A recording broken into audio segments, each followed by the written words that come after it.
Hey everyone, it's Ben Hardy here, and in today's video I'm going to be doing a powertrain comparison with every single engine you can get on the Ford F-150. Before we get in this video though, a huge shout out and thank you to the Kengar Ford here in American Fork, Utah for giving me some time with every single one of these F-150s. All these are available for sale for the time being, so if you're interested in any of the trucks that I reviewed today, check out the inventory in the description down below. Ask for Kellen if you have any questions. And then on a side note, if you want to save time and money the next time you purchase a car, link to my car buying guide in the description down below. Let's get right into it.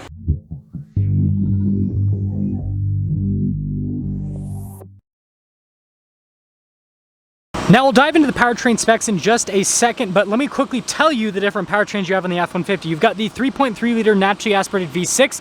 The next one is a turbocharged 2.7 liter V6. The next one is a naturally aspirated 5 liter V8. The next one after that is a twin turbo 3.5 liter V6. And finally, the last one is a hybrid twin turbo 3.5 liter V6.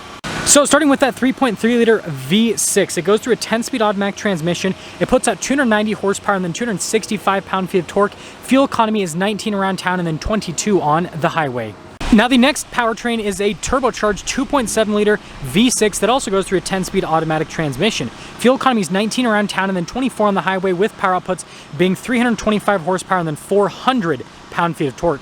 And this leads us into the 5 liter V8. Naturally aspirated, goes through a 10-speed automatic transmission. Fuel economy 16 around town and then 22 on the highway, with power outputs being 400 horsepower and then 410 pound-feet of torque. The next powertrain after that is the twin turbo 3.5 liter V6 EcoBoost that goes through a 10-speed automatic transmission. Fuel economy 17 around town and then 23 on the highway, with power outputs being 400 horsepower and then 500 pound-feet of torque. And then finally, we've got the PowerBoost. So this is a twin turbo 3.5 liter V6 paired to a 10-speed automatic transmission and a hybrid system. Total system output is 430 horsepower and then 570 pound-feet of torque, with fuel economy being 23 around town and then 23 on the highway. Now before we move on to the next part of the video, I do want to mention, if you want to see more videos just like this, then I recommend you subscribe because I post content every single day.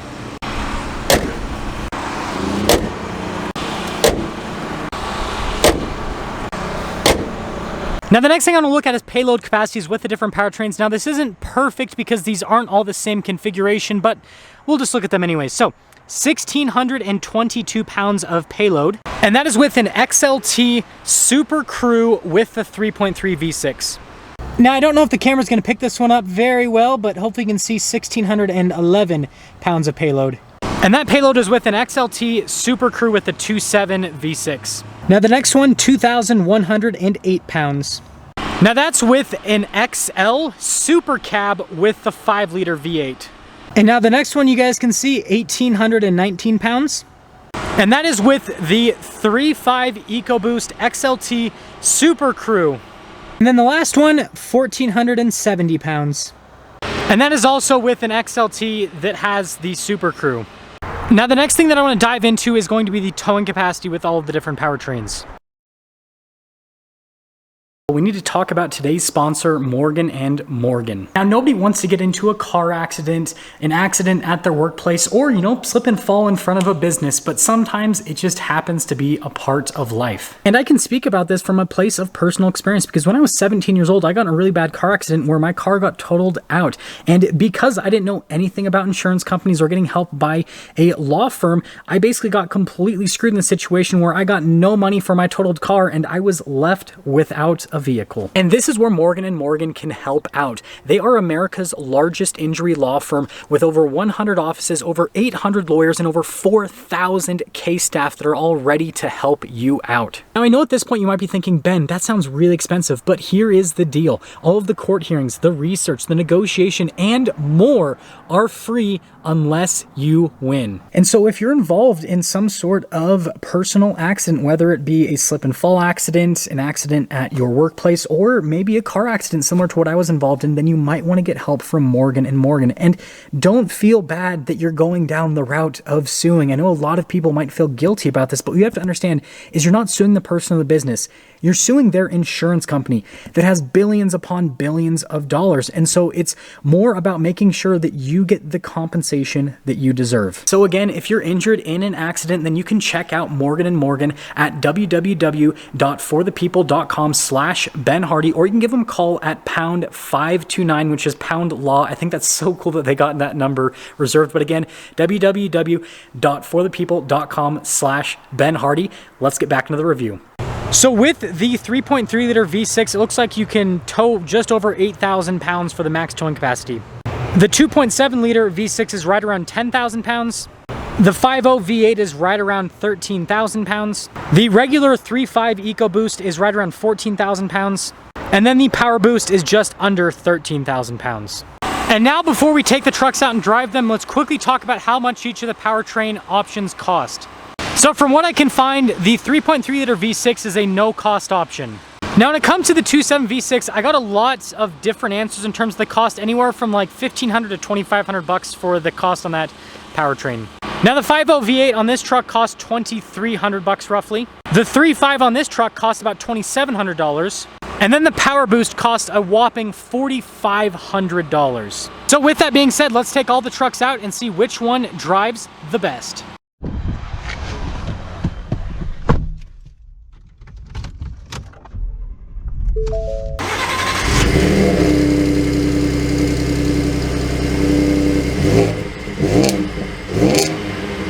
So we are starting with the least powerful engine and going to the most powerful. So first off, starting in the 3.3 liter V6. And first off, I also think it's just insane that I was able to put this together, because finding every single F-150 powertrain at the same place at the same time, like, that's incredible, just in my opinion. But pretty good torque off of the start. Again, for being such a small engine for a pickup truck, and I gotta move back a little bit. Oh, this has power seat. I'm like looking for the handle at the bottom. It's pretty good. It's pretty dang good. So we'll get our acceleration here.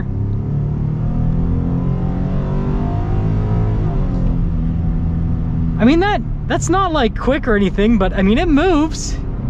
It moves. Okay, so let's pretend you're on the interstate here. I'm gonna slow down just a little bit. Well, we are on the interstate, but let's like say that you have to pass someone.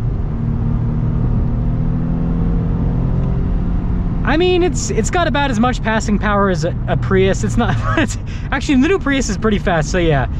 It's not bad, but you know, definitely not known for its power. But obviously this is gonna get better fuel economy, and actually, I'll do this better on the other ones. But we'll reset again.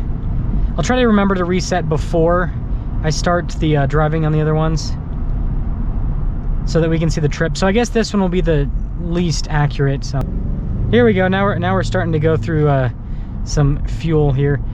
I imagine that all of the powertrains are probably going to be pretty similar with the fuel economy, honestly, because again, the window sticker ratings show that they're all around the same amount. It's really just probably going to be the power that's the big difference between the trucks. So I'll mention the final fuel economy rating in this in the next one, but summing things up here with this first powertrain, the 3.3 liter V6, I think it's a pretty solid powertrain for a base powertrain, but you know, here at higher elevation, definitely doesn't have the shove that I'd like to feel in a pickup truck. So about 20 miles per gallon on our fuel economy with the 3.3.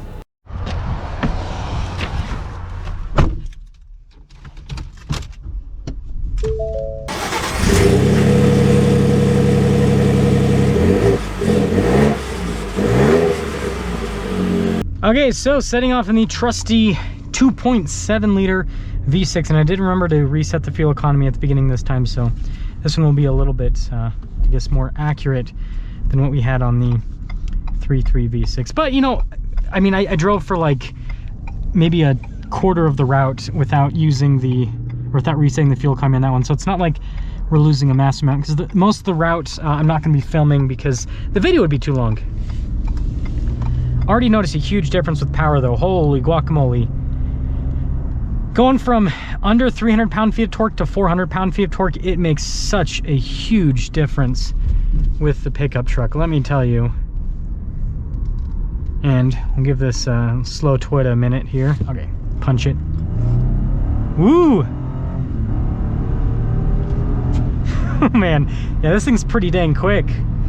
Yeah, this is no slouch, that's for sure. And once this Hyundai moves over, we'll do our little passing test. Yeah, quite a bit better, quite a bit better. Now I will say there's not as big of a difference with the passing than there is with the initial acceleration, because again, although this has substantially more torque, it doesn't have that much more horsepower, and horsepower is what really comes into play when you're doing highway passes. So definitely take that into account. But with that being said, super smooth with the 10-speed, and really, I'm really impressed overall. So summing things up here with the 2.7, and I'll show you guys the fuel economy reading at the end here. But you know, I think this is a really good engine. Tons of torque, tons of power. It does, you know, fall short on the highway because it doesn't have a ton of horsepower, but around town and everything, it's great. And the fuel economy rating with this is pretty much the same as, well, it's actually slightly better than that 3.3. So I think that's another big benefit with this one.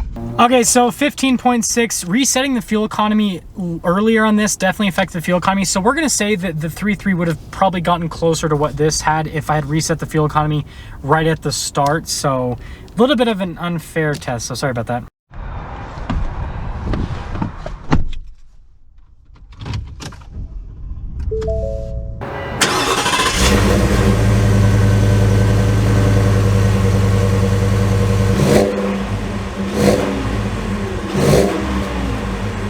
Okay, so we are setting off in the 5.0 V8, and right off the bat, it actually doesn't feel too different than the 2.7. Yes, it sounds quite a bit different, but the actual feel isn't that different, which makes sense. This has about the same amount of torque as the 2.7 V6. But the other thing to note with this, it's a little bit more responsive right off the bat, right? You don't have any turbos to spool up, like it just, boom, goes. Sounds a lot better though, I will say that. This thing, oh, this does have a manual seat. I'm like, ah, where's the power seat? So it happens when you drive a bunch of different trucks in the same day. But let's see what it's like getting onto the highway. Oh, oh, buddy, this thing's fun. So definitely sounds the best so far. Now in terms of actual acceleration, I would say it does feel a bit quicker than the 2.7. It's not as big of a difference as I expected, to be honest. Again, considering the fact that, what, this has 75 more horsepower than the 2.7. But let's see highway passing. Oh yeah. So if you have to pass someone on the highway, this would do a lot better. Even at, again, we're at like 4,500 feet elevation here, and so you're gonna have some power loss with this being naturally aspirated, but man, oh, this thing's great. Okay, so selling things up with the 5.0 after our little drive, and what I'd have to say is definitely like the sound of this one the most so far. The power is great, and the thing that's really appealing to me with this is it's the most simplistic, right? Obviously the V6, the first V6, is simple too because it's naturally aspirated, but like that just has no power. Whereas this has power and simplicity, and so I think this is probably gonna be the pick for people that, you know, want the long-term reliability with the pickup truck, because it's powertrain, right? It's super good. Okay, so pulling in here with the 5.0, 14.4, so about 1 mile per gallon less than what we had in the 2.7.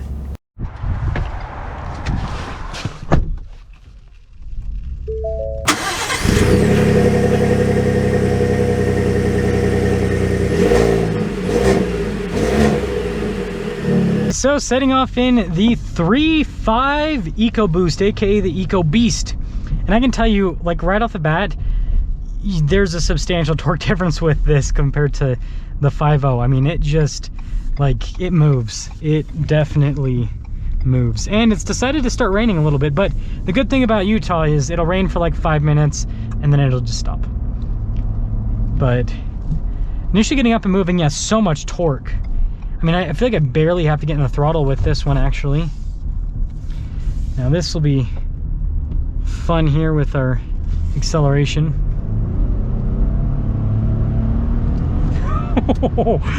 Oh boy, man, this is a quick one, that is for sure. This is a quick one. My goodness, where'd that little car go? Okay, there it is. But yeah, I'm super impressed with the acceleration on this one. Okay, so let's pretend again you got to pass someone on the highway. Jeez. Yeah. So here's the thing is, you know, off the line, this definitely feels faster than the 5.0. But again, since the horsepower figure is about the same, when you're on the interstate, the passing power, like acceleration, pretty dang similar. This does still feel a little bit punchier, but it's not as big of a difference as I expected it to be, frankly. Yeah, this is what I'm talking about. Is it just rain, rain, rain like this, and then don't worry, it'll be gone pretty soon.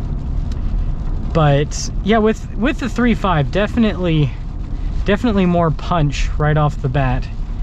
And so I will say, like, so far, this one obviously feels the most powerful. It feels like I get all the benefits of the 2.7 plus the benefits of the 5.0 kind of combined in one powertrain. Just don't get the sound of the 5.0 with this one. Just finished the route with the 3.5, and that's our fuel economy, less than the 5.0. Interesting.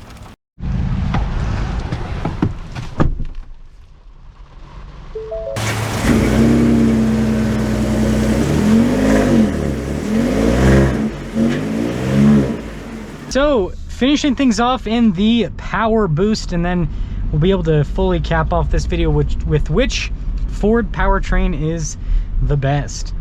So, first off, this feels somewhat similar to the 3.5. I know it's the same engine with a hybrid, but like, once you throw in a hybrid component to a powertrain, it actually changes the driving dynamics quite substantially. So, there's kind of like this weird disconnect almost. Like, this doesn't feel as like connected as the regular 3.5. It's kind of hard to explain. You have to drive them back to back to understand. But with that being said, still feels immensely torquey, and we're probably going to spin quite a bit here because it's wet, but we'll still... Oh no, I put down the power really well. Yeah, it's quick. It's quick. It doesn't really feel quicker than the regular 3.5, but it's definitely quick. That's for sure. Okay, so we're going to wait for this car to move, and then we're gonna do our passing. Okay, so let's say you have to pass someone here on the interstate. Oh, that's the fastest. That is definitely the fastest. Again, it's not like a huge difference compared to the regular 3.5, but it's a big enough difference. So, wow, that's pretty cool. So, summing things up, let's quickly rank all the powertrains, and then the very last clip will be the fuel economy we have here with actually, I'll just give you guys the fuel economy and then we'll sum things up. But with the PowerBoost, really quick, just like the regular 3.5. I think it drives really well. That being said, though, unless the fuel economy is way better, I'm not sure that I would pick this over the 3.5. Seems like the fuel economy just keeps getting worse as I go down the cars, but 11 miles per gallon here with the PowerBoost. Okay, so obviously not the best fuel economy test because I messed things up with the 3.3 V6. I feel like it would have actually gotten like 15 miles per gallon if I would have reset it at the beginning of the drive rather than right in the middle of the drive. But regardless, ranking the powertrains in terms of the worst to the best, in last place is going to be the 3.3 V6. Although it gets good fuel economy, the power figures just aren't there. And then tied for second place is this PowerBoost and then the 2.7 V6. Now the reason why I say they're tied for second place, they both have their benefits and their downsides. The 2.7 V6 definitely punches way above its weight class though. And then tied for first place is the 5.0 V8 and the 3.5. I kept going back and forth on which one I liked the most, but the thing that surprised me is that the 5.0 under hard acceleration was able to get better fuel economy than the 3.5. But that's just what happens with these turbocharged engines. When you're in the turbos, you guzzle through gas. It's when you're, at low RPMs that they'll be really economical. And so that 5.0 V8, again, also I feel like punches above its weight class. Let me know which powertrain you would pick.